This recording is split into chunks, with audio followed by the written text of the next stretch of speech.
The race to 270 continues in the presidential election, calling this presidential week, and there are the numbers as they stand. Taking a closer look at the state of Nevada.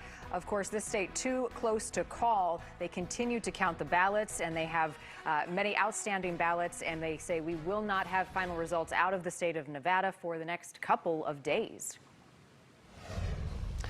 John Yoo back with us. Let's talk about Nevada. This was just filed today and potentially has at least some specific meat on the bone legally, with specific accusations of non-residents voting and also even allegations that people who had died voted. Now, county election officials there in Nevada were pretty direct in their defense of the system. How does a case like this play out?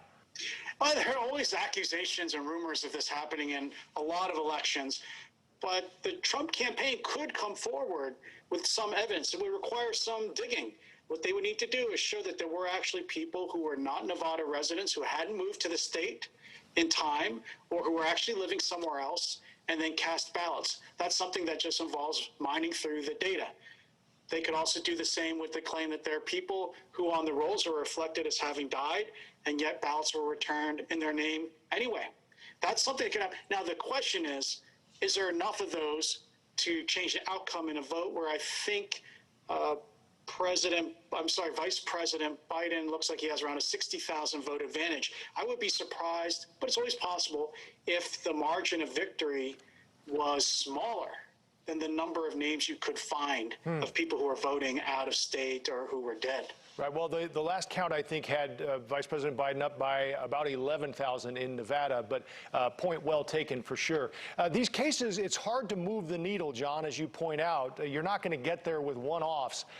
You need to get a lot of these votes overturned in many cases.